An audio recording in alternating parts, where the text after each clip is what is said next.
Wolves need a clean sweep following a missed opportunity of a season. Wolves are likely to finish the Premier League season in the top 10, but there remains a feeling that 2021-22 has been a missed opportunity. It's peculiar that this should have turned into such a deflating end of the season for Wolves. Promoted back into the Premier League in 2018 for the first time in 6 years, they finished 7th in their first 2 seasons. After the downturn of last campaign, this has seen them back in the top half of the Premier League, with an increased points tally and games to spare. But there remains a feeling of disappointment in the Black Country. They certainly seem to be ending this season on a downward trajectory. They've taken a single point from their last 5 games, and, although no one was particularly surprised by Manchester City going to Molineux and winning 5-1 when they're chasing the Premier League title, there is a sense that this season will be remembered as something of a missed opportunity for Wolves. It is striking that their best performance of the last few weeks, coming back effectively from 2 goals behind to rescue a point from their previous game at Chelsea, came while head coach Bruno Lage was stuck in a hotel room.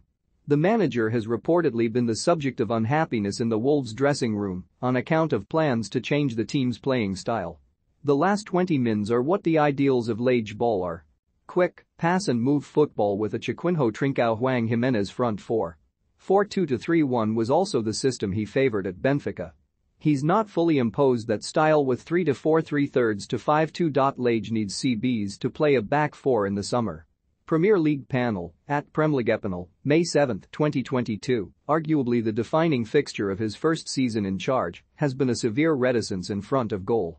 Only 3 teams in the Premier League, Norwich, Watford and Burnley, have scored fewer goals than Wolves this season.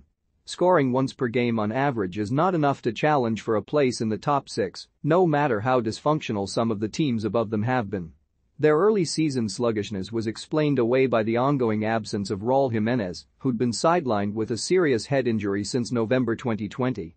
But while Jimenez scored upon his return at Southampton at the end of September, and it looked briefly as though Wolves would discover some of their previous poise, he's only scored 5 league goals since.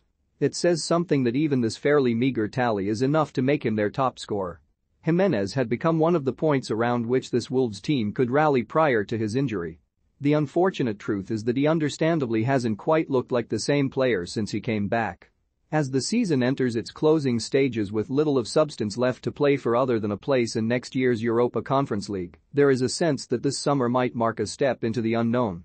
Their success over the last 4 or 5 years has drawn the attention of other clubs. That means the familiar uncertainty of knowing some of their most effective players might not even be there next season. Ruben Neves is highly sought after, but he still has 2 years on his contract, and Wolves have reportedly already slapped a €60 million price tag on his head.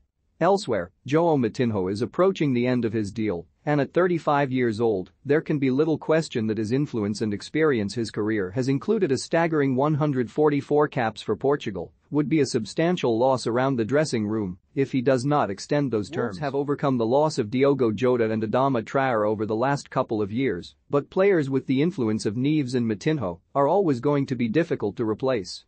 Against this mildly disgruntled background, an argument over season ticket prices was probably just about the last thing the club needed. But those costs rising again this season as they have steadily since Wolves returned to the Premier League has caused a degree of unhappiness. Understandably so when set against a background of the cost of living crisis and the fact that Wolverhampton is already one of the most fuel-impoverished parts of the country. It is not a strong look for the club's hierarchy. The club has its justification for these increases. Pushing up the Premier League table cannot be funded by television and prize money alone, and their stated policy is to be in line with prices charged elsewhere in the division. But that butters no parsnips if you're one of those faced with the choice of whether to have to stop buying your season ticket or heat your house. As an aside, in September 2020 Wolves paid £35 million to sign the then 17-year-old forward Fabio Silva from Porto. He has scored 4 goals in 53 league appearances since. Thing that always gets me with season ticket increases is that for your average fan, a £50 increase per season can be quite a lot. But for Wolves, if 22,000 street holders pay an extra £50, they only make enough to pay João Moutinho for about 3 months. It's literally peanuts to them. Alfie at AEPEARSON02, May 10, 2022. What Wolves have achieved over the last 4 years hasn't really been given the credit it deserves. Since promotion, they have spent just 8 weeks below 14th in the Premier League. None at all in 2018-19, 4 during 2019-20, 1 throughout last season, and 3 this campaign. None of those weeks have come any later than the end of the September. In short, in those 4 years back in the Premier League, Wolves have never been in any serious danger of relegation. Even at the start of the 2019-20 season, when they dropped to 19th after taking just 4 points from their first 6 games, they then embarked on an 8-match unbeaten run that lifted them to 5th before the end of November. It's quite an achievement, but the involvement of Jorge Mendes may cost the club a proportion of the respect it might otherwise. As an aside, in September 2020 Wolves paid £35 million to sign the then 17-year-old forward Fabio Silva from Porto. He has scored 4 goals in 53 league appearances since. It's not all mild grumbling. José Sá has been outstanding in goal all season. Chiquinho, the loose-limbed winger signed from Estoril in January, has only made cameo appearances thus far, but looks like a young player of huge promise.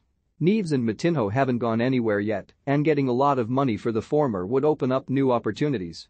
Silva is young, he only turns 20 a few weeks before the start of next season and has plenty of time in which he may come good. And Wolves are set to complete their 4th successive season in the top flight, their longest such run in 40 years. It's not all dark in the Black Country, a football club whose motto is "Out of darkness cometh light" has seen these cycles of good and bad before, but impatience may be growing for the arrival of something brighter at the end of their current tunnel.